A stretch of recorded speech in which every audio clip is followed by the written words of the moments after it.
నరేంద్ర మోడీ గారు కొన్ని సూచనలైతే జేశారు. మొన్న తెలంగాణకొచ్చినప్పుడు గావచ్చు, కొన్ని జేశారు. వాటిని ఎలా జూస్తారు ప్రధానంగా? ప్రధానంగా చూడాలంటే, ఇప్పుడు మొన్న హైదరాబాద్‌కొచ్చినప్పుడు ప్రధానమంత్రి నరేంద్ర మోడీ గారు కొన్ని సూచనలు మీ అందరికి తెలుసు. ఒక ముఖ్యమైన సమాచారం చెప్పాలంటే, తెలంగాణ ప్రజలకే, తెలుగు ప్రజలకే కాదు, హ్మ్. భారతదేశ ప్రజలందరికీ కూడా తెలంగాణ గడ్డ మీద నుండి ఒక మంచి సూచనలు చెప్పారు. ఏంటి అంటే, ఒకవేళ మనకి ఎందుకంటే మనకు తెలుసు, అంతకుముందు రష్యా, ఉక్రెయిన్ యుద్ధం గాని, హ్మ్. ఇప్పుడు రెండవ అతిపెద్ద యుద్ధం ఇజ్రాయిల్, ఇరాను, అమెరికా. వీటి మీద ఎక్కువగా బాగా యుద్ధం జరుగుతా ఉంది. Most of the time 90% 89-90% oil గానీ, క్రూడ్ ఆయిల్ గానీ, లేకపోతే గోల్డ్ గానీ, లేకపోతే రసాయన ఎరువులు గానీ, రకరకాలుగా ఏవో వంట నూనెలు గానీ, 90% మనం ఇంపోర్ట్ చేసుకుంటా ఉన్నాం. హ్మ్. స్పెషల్‌గా దీని గురించి చెప్పాలంటే, ఏదైతే క్రూడ్ ఆయిల్ మన దగ్గరికొస్తా ఉందో 90% అదంతా కూడా మిడిల్ ఈస్ట్ కంట్రీస్ నుంచి వస్తా ఉంది. స్పెషల్‌గా ఇరాన్ నుంచి ఎక్కువ వస్తూ ఉంటుంది. అవును. ఇరాన్ నుంచి, ఖతార్ నుంచి గ్యాస్ వస్తుంటది. బహ్రెయిన్ గానీ, దుబాయ్ గానీ, సౌదీ అరేబియా గానీ. సో, ఇవి మిడిల్ ఈస్ట్ కంట్రీస్‌లో జీసీసీ అంటారు వీటిని. హ్మ్. హ్మ్. Gulf cooperation council member countries ఇవన్నీ కూడా. అయితే ఇక్కడ ఇప్పుడు ఇరాన్ తోటి వార్ జరుగుతా ఉంది కాబట్టి, ఇరాన్ ఏం చేస్తా ఉందంటే హార్ముజ్ అనే జలసంధి ఏదైతుందో అవును. వాళ్ళ కంట్రోల్‌లో ఉందది. అవును. వాళ్ళ కంట్రోల్‌లో ఎందుకుంది అంటే అది వాళ్ళ భూభాగంలో ఉంటుందని వాళ్ళ కంట్రోల్‌లో పెట్టుకున్నారు ఐఆర్‌జేసీ వాళ్ళు. రేపొద్దున షిప్పింగ్ గానీ, ఆయిల్ ట్యాంకర్స్ రావాలన్నా అదే జలసంధి నుంచి రావాలి. అవును. వాళ్ళేం జేస్తున్నారు అక్కడ ఆపేస్తా ఉన్నారు. కొంత ఆపుతున్నారు. మిగతా కంట్రీ షిప్స్ అన్నీ గూడా అక్కడ ఆపేస్తున్నారు వాళ్ళు.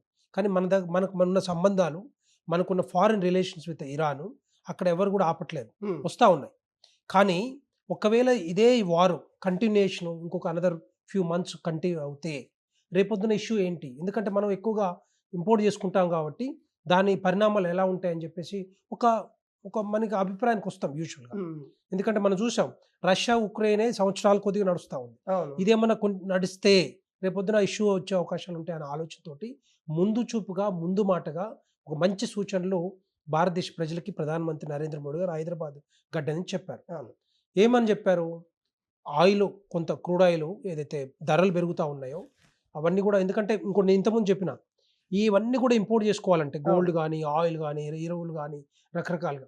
ఇదన్నిటికి మనం డాలర్ రూపంలో అవును. ఫారిన్ ఎక్స్‌చేంజ్ రూపంలో, డాలర్ రూపంలో మనం మిగతా కంట్రీస్‌కి మనం పే చేస్తా ఉంటాం. ఆ దేశం యొక్క కరెన్సీ దానివల్ల రూపంలో. ఏమైతది మన ఫారిన్ రిజర్వ్స్ ఏవైతే ఉన్నాయో, హ్మ్. అవి కూడా తగ్గే అవకాశాలుంటాయి. అవును. డాలర్ రేట్ పెరిగినా, క్రూడ్ ఆయిల్ రేట్ పెరిగినా, ఇది దీని మీద ఇంపాక్ట్ ఎక్కువుంటుంది ఫారిన్ రిజర్వ్స్ మీద. హ్మ్. హ్మ్. ఈ ఫారిన్ రిజర్వ్స్ ఎప్పుడైతే మనకు తగ్గుతాయో, ఆటోమేటిక్‌గా మన సూచీలు ఏవైతే ఉంటాయో, మోర్గాన్ స్టాన్లీ గాని, కొన్ని సూచనలుంటాయి. ఇది ఐఎంఎఫ్ హ్మ్. వాళ్ళు హ్మ్. హ్మ్. మెజర్ చేసేవి. International monetary fund. సో, దానివల్ల ఈ కంట్రీ రిచ్చా? కాదా? పూరా? ఏంటి అనేది దాన్ని బట్టి ఇస్తుంటారు. హ్మ్. ఆ హ్మ్. రేటింగ్ ఇస్తుంటారు మనకి. అవునవునవును. సో, అది తగ్గకుండా మనం ఏం చేయాలని చెప్పేసి కొన్ని సూచనలు చెప్పారు. హ్మ్. హ్మ్. ఒకటి ఆయిల్ కొంచెం తగ్గించుకోవటం. ఏది పెట్రోల్, డీజిల్ పెట్రోల్, వాడకం డీజిల్. తగ్గించుకోవటం. అవసరమొస్తే కార్ పూలింగ్‌లో కొంతమంది నలుగురు కలిసి ఒక కార్‌లో ఎళ్ళటం. హ్మ్. ఎలక్ట్రిక్ కార్స్ ఎక్కువ వాడుకోవటం. తర్వాత వర్క్ ఫ్రమ్ హోమ్ జేసుకోవటం. తర్వాత ఈవెన్ ఎడిబుల్ ఆయిల్స్ కూడా ఎక్కువగా కాకుండా కొంచెం పరిమితంగా వాడుకోవాలి. అస్సలు వాడుకోవద్దని ఎప్పుడు కూడా చెప్పలేదు. అవునవును. ఎవరు కూడా ఫోర్స్ చేయట్లేదు. హ్మ్. హ్మ్. తర్వాత గోల్డ్ గూడా ఎక్కువ కొనొద్దు. ఒక 6-7 మంత్స్ ఆపండి. ఎందుకంటే మన ఫారెన్ రిజర్వ్స్ ఎక్కువ పోతాయి. హ్మ్. హ్మ్. హ్మ్. కోట్ల రూపాయలు, లక్షల కోట్ల రూపాయలు మనం పే చేస్తా ఉన్నాం. హ్మ్. హ్మ్. హ్మ్. గోల్డ్‌కంతా గూడా. హ్మ్. సో, ఇదంతా గూడా బయటికెళ్ళిపోతే రేపొద్దున మనకి కొంత ఇష్యూ ఉంటది కాబట్టి ఇట్లాంటివి చెప్పారనమాట. సో, దాన్ని ప్రతిపక్షాలు కాంగ్రెస్ పార్టీ వాళ్ళు గాని, బీఆర్ఎస్ పార్టీ వాళ్ళు మీరు అట్లెట్లా జెప్తారు? హ్మ్. మీరు జెప్తే మేము వినాలనా? మీరు జెప్తే మేము జేయాలనా? అన్నట్టుగా ప్రధానమంత్రి అతీతంగా, పార్టీలకు అతీతంగా జెప్పారు. హ్మ్. ప్రధానమంత్రి ప్రధానమంత్రే. అవునవును. ఒక్కరే ఉంటారు. అవును. చెప్పినప్పుడు చేయాల్సిన ఆవశ్యకత, అవసరము ఇవన్నీ కూడా భారతదేశ ప్రజలకుంటది. అవునవును. ఎందుకంటే మనకి రేపొద్దున రేట్లు పెరిగిన తర్వాత రేట్లెందుకు పెంచినావు అని చెప్పి అనకుండా, మన కంట్రోల్‌గా మన కోసం, మన అభివృద్ధి కోసం, సంక్షేమం కోసం చెప్పారు. అంటే కాంగ్రెస్ పార్టీ అధినేత రాహుల్ గాంధీ ఇదే అంశం మీద మాట్లాడుతూ ఏవైతే నరేంద్ర మోడీ తీసుకుంటున్న నిర్ణయాలు ఏవైతే ఉంటాయో వాటి వల్లనే ఇలాంటి సంక్షోభం ఏర్పడతా ఉంది. అంటే క్రూడ్ ఆయిల్ విషయంలో అటు ఏదైతే ట్రంప్ మాటలు వినడం, రష్యాతోని ఉన్న సంబంధాలన్నీ తెంచుకోవడము, ఇలాంటి అన్నిటి వల్లనే ఇప్పుడు దేశ ప్రజలు మీరు చేసిన తప్పుకు మేమెందుకు ప్రభావితం కావాలి అనే విధంగా మాట్లాడుతా ఉన్నారు కదా! దీన్ని ఎట్లా చూస్తారు? రాహుల్ గాంధీకి మాట్లాడే ముందు ఒక సోయి ఉండాలి. ఒక సోయితో మాట్లాడాలి. ఆయన ఉట్టిగనే ఊరికే స్టేట్‌మెంట్స్ త్రో చేయటం గాదు. హ్మ్. నేనేమంటున్నా, ఎప్పుడైనా గూడా యుద్ధాలు జరిగినప్పుడు డెఫినెట్‌గా స్పెషల్‌గా ఏదైతే మిడిల్ ఈస్ట్‌లో, జీసీస్‌లో జరుగుతా ఉందో ఇంపాక్ట్ ఉంటుంది. ఆయిల్ మీద ఇంపాక్ట్ ఎక్కువ ఉంటుంది. ఆయిల్ రేట్ పెరుగుతది. ఆయిల్ రేట్ పెరిగినప్పుడు మిగతాయి పెరగవా? హ్మ్. పెరుగుతాయి కదా! ఆటోమేటిక్. ఆబ్వియస్. హ్మ్. మనం అదెట్లా ఆపుతామో నాకు అర్థం కాదు. అమెరికా, ఇజ్రాయిల్, ఇరాన్ ఆ వార్‌ను మన చేతుల్లో ఉంది. ఆపడానికి ఏమన్నా మనం ప్రయత్నాలు చేస్తారు. ప్రధానమంత్రి నరేంద్ర మోడీ గారు మాట్లాడుతూనే ఉన్నారు. హ్మ్. ట్రంప్ చెప్తే మనం ఇనే స్థితిలో లేము. హ్మ్. ట్రంప్ చెబితే ఇనే స్థితిలో మనం లేము. అంతకుముందు కూడా ఆయన కూడా గాలి మాటలు మాట్లాడి ఏదో మేమే యుద్ధాలు ఆపినట్టుగా ఒక ఎప్పుడు స్టేట్మెంట్ రిలీజ్ చేస్తారు. హ్మ్. కానీ ఆయన మాటలు మనం ఎప్పుడు వినలేదు. ఎప్పుడు వినం కూడా. ఎందుకో ట్రంప్‌కు భయపడతా ఉన్నారు నరేంద్ర మోడీ. అదంతా అబద్ధాలు. హ్మ్. అబద్ధపు మాటలు, అబద్ధాలతోటి రాహుల్ గాంధీ ప్రచారం చేసుకుంటారు తప్పితే, మనం భయపడేటోళ్ళం గాదు. హ్మ్. భారతదేశం స్ట్రాంగ్ ఉన్న దేశం ఇది. అన్ని రకాలుగా, అన్ని రంగాల్లో స్ట్రాంగ్ అవుతా ఉంది. హ్మ్. హ్మ్. డిఫెన్స్ వ్యవస్థలో గాని, మిగతా అన్ని రంగాలు చూస్తే మనం చాలా స్ట్రాంగ్ అవుతా ఉన్నాం. వాళ్ళు చెప్తే మనం వినే పరిస్థితుల్లో లేవు. హ్మ్. కానీ పచ్చి అబద్ధాలతోటి ఏదో ఒక బురద జల్లాలి. ఏదో ఒక బ్లేమ్ చేయాలి భారతీయ జనతా పార్టీని, కేంద్ర ప్రభుత్వాన్ని గాని. ఇవన్నీ ముందు చూపుతోటే ఇవన్నీ చేస్తా ఉన్నాం. అవును. మనకి దూరదృష్టితో 6-7 మంత్స్ రిజర్వ్స్ ఉన్నాయి. హ్మ్. ఆయిల్ రిజర్వ్స్ ఉన్నాయి. 2, 3 నెలలు ఇది సీఎన్‌జీ ఉంది. గ్యాస్ ఉంది. ఇవన్నీ ఉన్నాయి. కానీ ఒకవేళ నిజంగానే ఇదే కంటిన్యూయేషన్ ఉంటే రేపొద్దున పరిస్థితి ఏంటి ఆలోచనతోటి ముందుకు చెప్తా ఉంటే వీళ్ళు మిమ్మల్ని ఎవరు వద్దనలే. మీరు వాడుకోండి. మీ ఇష్టం వచ్చినట్టు వాడుకోండి. మీరు భారతదేశం గురించి గాని, అభివృద్ధి సంక్షేమ పథకాలు మీకు అక్కర్లే.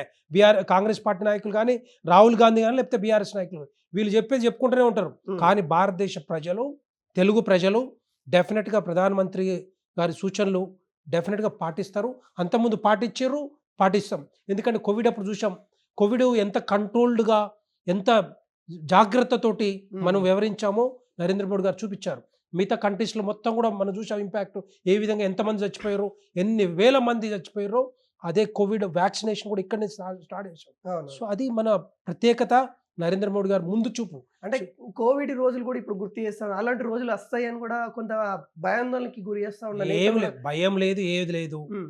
ఒకటేందంటే కొంచెం జాగ్రత్తగా ఉంటే రేపొద్దున ఇప్పుడు ఫర్ ఎగ్జాంపుల్ ఒక కుటుంబం ఉంది. ఆ కుటుంబంలో కొద్దిగా ఫైనాన్షియల్ ఇష్యూస్ ఒస్తాయి. హ్మ్. హ్మ్. హ్మ్. ఏదో ఒక రకంగా లేకపోతే పంట పండకనో, ఉద్యోగం పోయో, ఇంకోటో ఏం చేస్తారు వాళ్ళు?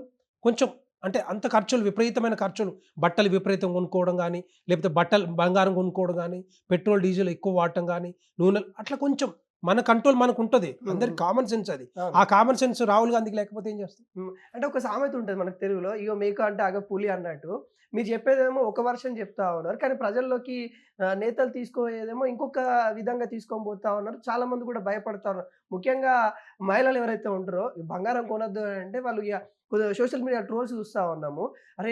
నరేంద్ర మోడీ ఏంది బంగారం కొనొద్దన్నారు. అరే! నా తప్పదు. భర్తని ఏం అడగాలి అదే అని అదొక సోషల్ మీడియా ట్రోల్ జరుగుతా ఉంది ఒక్కటి గదా! అనిల్ గారు, బంగారం కొనొద్దు పూర్తిగా అని చెప్పలే. హ్మ్. హ్మ్. పెళ్ళిళ్ళకి ఏదైనా శుభకార్యాలుంటే కొనుక్కోవచ్చు. కొనుక్కోవచ్చు. కాకపోతే అన్నెసెసరీగా ఓన్లీ ఇన్వెస్ట్‌మెంట్ పరంగా మీరు కొనాలనుకుంటే ఒక 6, 7 నెలలు ఆగండి. హ్మ్. తర్వాత కొనొచ్చు. ఎందుకంటే ఈ లోపల అన్నీ సద్దుమణిగే అవకాశాలుంటాయి. సో, ఈజీగా ఉంటుంది. అప్పటి వరకి రేట్లు కూడా కొంత తగ్గుతాయి. అన్నట్టు ఆ విధంగా చెప్పారు తప్పితే ఎవరిని కూడా పూర్తిగా కొనొద్దు. శుభకార్యాలు కొనుక్కోవచ్చు. కానీ ఎవ్వరు వద్దనల. మహిళల్లో కొద్దిగా నెగెటివ్ వర్షన్ ఎళ్తా ఉంది గదా! మహిళల ఏం దగ్గరికి. నెగెటివ్ ఏం లేదు. అందుకే చెప్తా ఉన్నాను. హ్మ్. ఒక పాజిటివ్‌గా తీసుకోండి. ఒక పాజిటివ్‌గా ఆలోచించండి. మన కోసం ఆలోచించండి. మన కుటుంబం కోసం ఆలోచించండి.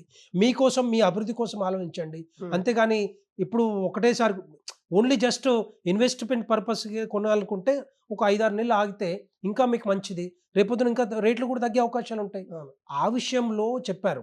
దాని విషయంలోనే ఇప్పుడు ఏదైనా కూడా భారతదేశం ఒక యూనిటీగా తీసుకోవాలి. హ్మ్. ఒక హ్మ్. బీఆర్ఎస్ నాయకులనో, లేకపోతే బీఆర్ఎస్ పార్టో, కాంగ్రెస్ పార్టీకో అట్లా తీసుకోకూడదు కదా! పార్టీలకు అతీతంగా అందరూ సమానంగా మనం ఒక ఒక సూచన చెప్పినప్పుడు పాటించాల్సిన బాధ్యత అందరి మీద ఉంటది. హ్మ్. సో, మనందరం చేయాలి ఆ పని.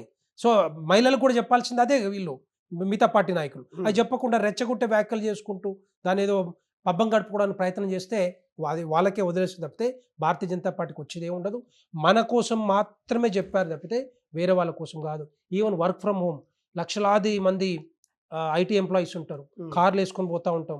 దానివల్ల లక్షల లీటర్ల పెట్రోల్ కూడా మనం సేవ్ చేయగలుగుతాం గదా! అవునవును. మరి హ్మ్. ఎందుకు చేయకూడదు? ఒకసారి ఆలోచించకూడదా? హ్మ్. సో, అలాంటిదే ఇప్పుడు జరిగింది తప్పితే ఇంకోటి ఇదంతా కూడా ఏందంటే బురద జల్లడానికి, బ్లేమ్ చేయడానికి చేస్తున్న ఈ కాంగ్రెస్ పార్టీ గాని, లేకపోతే బీఆర్ఎస్ పార్టీ ఈ తెలంగాణ రాష్ట్రాలు చేస్తుంది తప్పితే ఇంకేం